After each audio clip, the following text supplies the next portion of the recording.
Hey everyone, Hop-a-Muffin here. Today we're going to be talking about spy missions. So there seems to be a lot of animosity and just overall disdain for spy missions lately. Now whether you are a new player, an old player, or somewhere in between, there are some general tips, tricks, and just common courtesy that we're going to go over in this video. Hopefully, once you finish the video, you will be a little bit more comfortable with doing spy missions, whether it's either on your own or in public matches. First, let's mention frames. Now, there's not a single frame that you absolutely have to have for any mission, and there are several frames that do a great job that I may not even mention in this video. If you find a frame that works best for you, just keep using it. The primary objective is always to have fun first. It is a game. There are 5 frames I am going to bring up in this video though. First, Loki and Ivara. Loki has natural invisibility and has natural increased movement speed. Both of those together, along with his kit, are a great way to be able to sneak in and out of your vault and to be able to pacify your enemies if needed. Ivara has natural invisibility, the ability to move across tricky areas with her dash wire arrows, the ability to sleep enemies, and she has an optional mod that will allow you to walk straight through enemy laser barriers without triggering any alarms. Both of these frames are ideal for spy missions, and I would give them both the ranking of S tier. Next, Wukong and Octavia are both very powerful frames for spy missions. Wukong's ability Cloudwalker allows him to move unseen by enemies quickly in any direction and will also allow him to pass through laser barriers without detection. However, the short base duration on the ability could get you caught or triggering alarms if you're not careful. Octavia's use of Metronome can give you both a speed boost and invisibility while zipping through your mission and snatching up all that sweet data. This does, however, require you to dance along with the beat of your music, jumping for the speed bonus and crouching for the invisibility. Due to both of these frames requiring just a bit more to be able to effectively use them for spy missions, I'm going to give them both the rating of an A tier.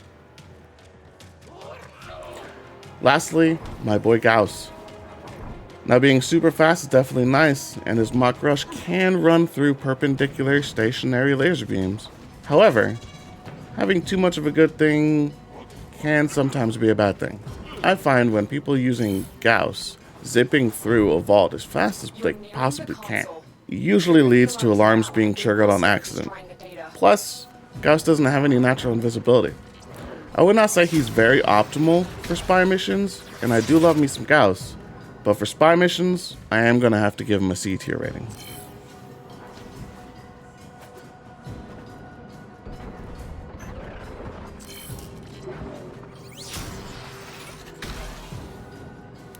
Doing spy missions on public, there are some unwritten rules of etiquette and courtesy that I think everyone should be aware of. First, be honest. If you are not great at spy missions and you feel you are going to fail, back out slowly out of the vault and let your group know.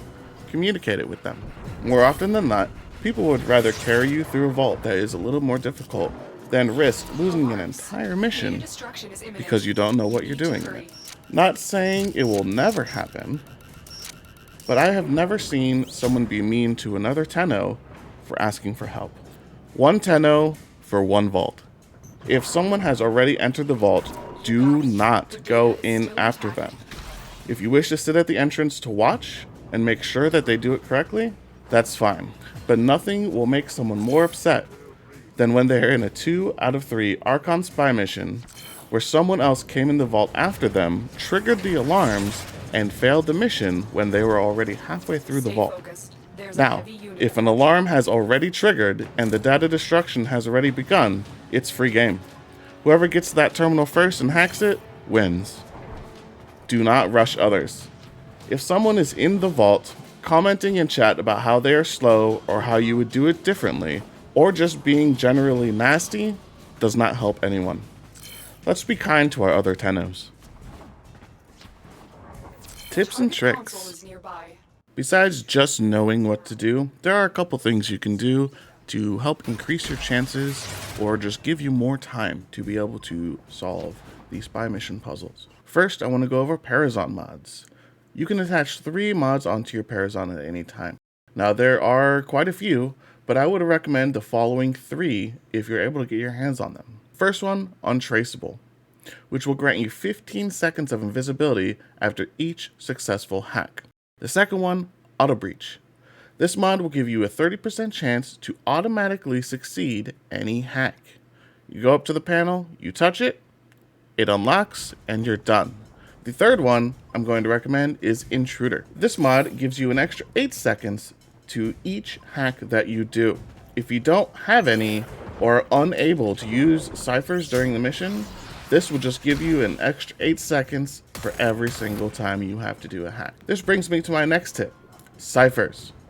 If you are in a clan, you can purchase a 100 times blueprint from the Tenno Lab. Ciphers are relatively cheap and count as an instant success. Keep in mind that you cannot use them on every single mission, but whenever you have a stockpile of them and you are able to use them, they save a lot of time and they're just nice to have. Another mod you can use, specifically if you are on Avara, is the Infiltrate mod.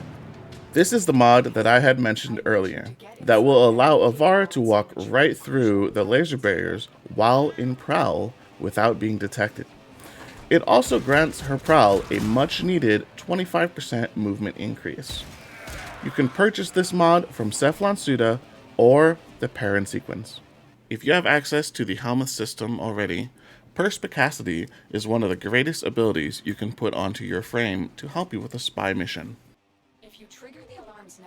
One of the best tips that anyone can offer you when it comes to spy missions is to practice the spies on low-level missions. There are a total of 26 different spy vault puzzles. Now, there are talks of them adding new spy areas to the newer areas on the star chart, but until they do, 26 is all we have. And the last tip I will leave with you is slow down. Be sure of where you want to go next. Be sure of when you want to jump. There is nothing wrong with looking around the room for another door, another vent, or another console. Sometimes that might be exactly what you actually have to do. The next video I plan on making will have a walkthrough of every single one of the spy vaults. If you are looking forward to that and want to see exactly how I do them, please remember to subscribe to the channel, hit that little bell so you get the notification of when it goes live. And again, thank you very much for taking the time to come out, watch my video, and support me. Please remember to subscribe to the channel, hit the little bell notification, and go over to our Twitch and follow there as well. I hope my video helped you be a little bit more comfortable with spy missions, or at least helped you find out how to get to a point where you will be more comfortable with spy missions. If you would like to join our community, the Discord link is below. Feel free to join in the Discord and talk with us all about Warframe and even the other games that we play.